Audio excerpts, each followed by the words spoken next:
Fave moment of the Olympics so far. Barshim, Qatar, and Tamberi, Italy, were tied in the high jump final. The official is there talking about a prospective jump-off, but Barshim asks immediately, "Can we have 2 golds?" One look, no words exchanged, they know they're sharing it.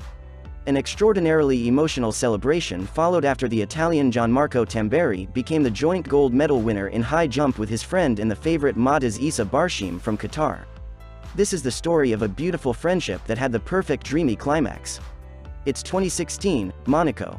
Gianmarco Tamberi lay writhing in the ground, rolling and twisting, wailing in agony. In the stands his coach broke down. It's 2021, Tokyo. Gianmarco Tamberi lay writhing in the ground, rolling and twisting, wailing in joy. In the stands his coach broke down. In 2016, just before the Rio Olympics, attempting a 2.41 meters high jump to break his own Italian record, he crash-landed. The shoe tore apart, the ankle ruptured and he stared at his leg and sobbed like a kid as he realized he would be out of Rio. 5 men had to console him and somehow transfer him to a stretcher. 5 years later, he is a joint Olympic gold medalist with his friend Mahtaz Issa Barshim in a remarkable sequence of events.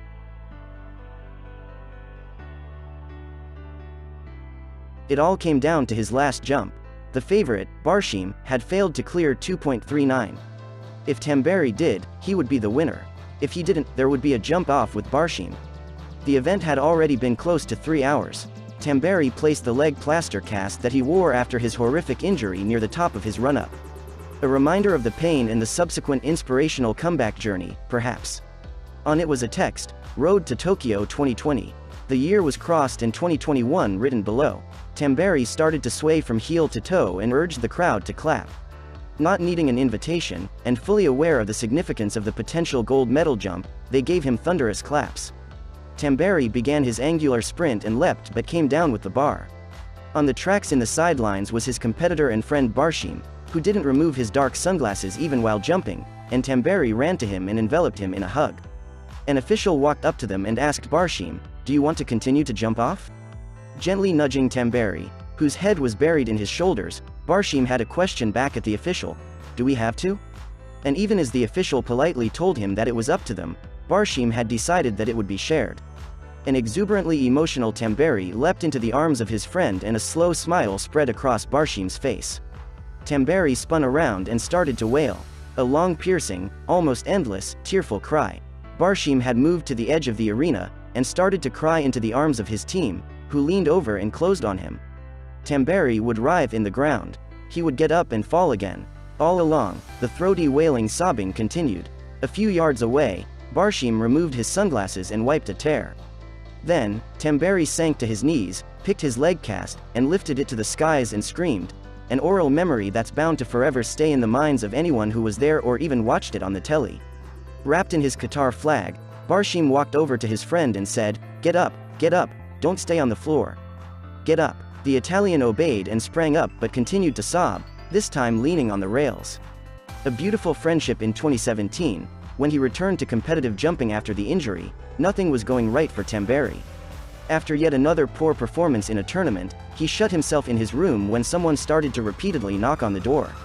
It was Barshim. "Mahtaz started knocking on my room and he wouldn't go away. First I just wanted him to leave. He persisted and was shouting, 'Gimbo, please, I want to talk to you.' So I gave in and let him in," Tamberi wrote in spikes.worldathletics.org in January 2018. "We talked. I cried in front of him. He tried to calm me down, and told me what he had to say. 'Don't try to rush it,' he kept telling me. 'You had a big injury, you're already back in the Diamond League. No one expected that, but now you need to take your time, don't expect too much too early from yourself. Just see what happens.' The most important thing he helped me realize was that I had to do it for myself, not for others." A productive tournament followed in Budapest. Something inside me changed, there I really started to live again.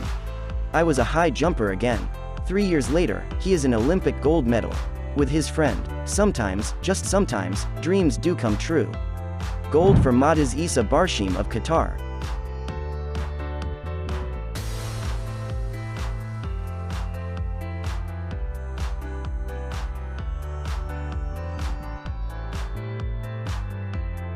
Gold for Gianmarco Tamberi of Italy.